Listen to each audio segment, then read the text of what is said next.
Aí ele cita a escritura aqui, pastor. Aí o senhor dá o complemento aqui. Ele cita a escritura de 1 Timóteo, capítulo 1, do verso 1 ao 3. Paulo, apóstolo de Jesus Cristo, segundo o mandado de Deus, nosso Salvador. 1 Timóteo? 1 Timóteo, capítulo 1. Versículo 1 ao 3.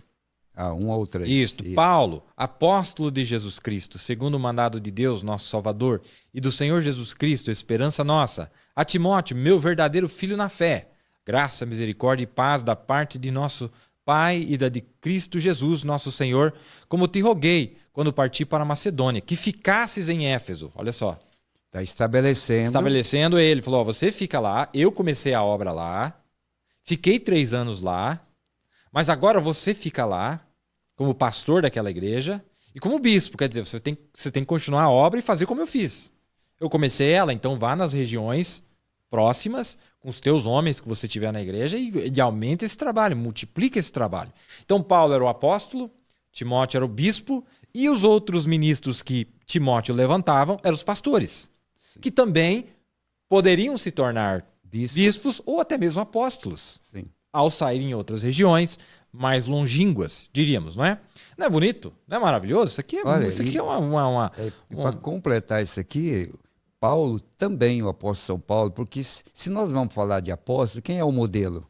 É por isso que nós pegamos Paulo. Paulo, o modelo. Exato. Paulo disse assim, por essa causa eu te deixei em Creta, para que pusesses em boa ordem as coisas que ainda restam, de cidade em cidade estabelecesse presbíteros, como já te mandei. Como acabamos de citar. 1 Tito.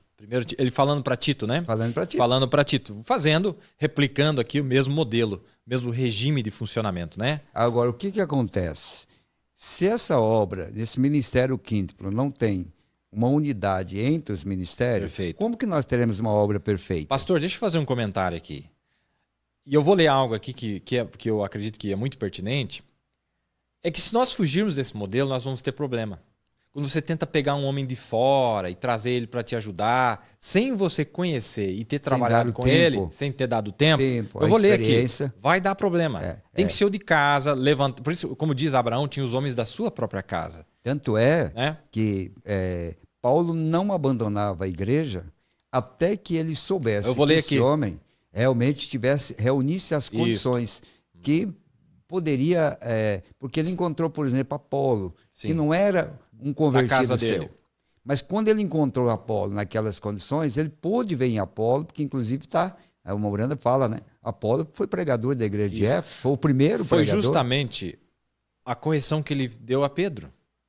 Falou, Pedro, isso aqui é terrível, você fazer um negócio desse, porque esses homens estão olhando para ti como um apóstolo, ao qual você estabelece em lugares diferentes. Você com um testemunho desse vai te dar problema, Pedro. Outra coisa, lembrando aqui agora, por exemplo, veja como Paulo era um apóstolo. Quando ele encontrou Apolo pregava Jesus Cristo. Uma maravilha. Era um fogo. Ele mesmo falou que era um fogo. Mas... Não é verdade? Só que lhe faltava uma coisa. Quem é que colocou Apolo em ordem? Sim. Foi Paulo. E o acesso também, né, pastor? Ele, falou, olha, a intimidade, o acesso para poder trabalhar com o homem. Exatamente. Porque muitas vezes, pastor, nós olhamos para talentos, pessoas, e você talvez vê algumas áreas que você poderia ajudar, contribuir, mas por você não ter intimidade, não vai dar certo. Não vai funcionar. É como um pai tentar corrigir o filho do outro. Não é isso? Funcionar. Porque o apóstolo é o pai. Como ele disse... Pai na fé aqui. Ele usou esse... Meu filho Timóteo. Ele é o pai na fé. Então, olha, como te roguei, quando parti para a Macedônia, que ficasses em Éfeso para advertires algum que não ensine a outra doutrina. Isso aqui está na página 60 das 7 eras da igreja. E aí, na mensagem pregada no tabernáculo, a era de Éfeso, porque tem o livro e tem pregado, tem mais detalhes. Ele fala da era de Éfeso. O cristianismo em Éfeso foi onde os judeus viviam, em Éfeso. Paulo começou em Éfeso, no meio dos judeus. Foi fundado por volta do ano de 53. O cristianismo foi plantado lá por São Paulo. Mas nosso irmão Apolo não estava pregando lá? E ele também não pregava Cristo? Por que ele está dizendo que o cristianismo aqui foi plantado por São Paulo? Ele ignorou o que Apolo tinha feito, o profeta. Falou, quem começou foi a verdadeira fé. Como ele disse aqui, no livro das eras, ele disse aqui, e eu gostei da terminologia, que estabeleceu a verdadeira fé nesta cidade. Sim. Veja bem, não podemos deixar passar os detalhes. Mais tarde, São Paulo passou 3 anos em Éfeso. Os ensinos de Paulo implicaram grande influência nos crentes em Éfeso. A seguir, Timóteo foi o primeiro bispo da igreja de Éfeso. Paulo escreveu a igreja de Éfeso. No tempo de Paulo, foi uma grande igreja. No tempo de Paulo, foi uma grande igreja.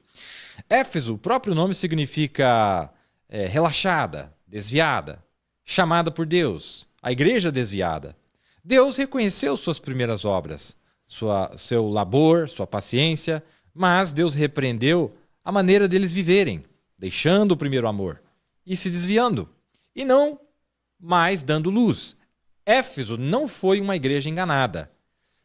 Ela falhou em continuar em amor perfeito. Ele não disse que era uma igreja enganada, pastor, mas que falhou em continuar no amor. Ele disse: Éfeso não foi uma igreja enganada, mas que falhou em continuar no amor. Aí ele diz...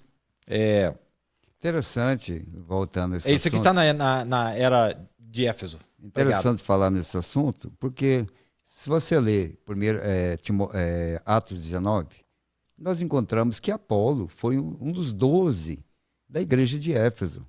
E, no entanto, Paulo não menciona nenhum lugar que ele estabeleceu Apolo lá, estabeleceu Timóteo. Sim. Sim, mostrando que Paulo tinha o seu próprio trabalho.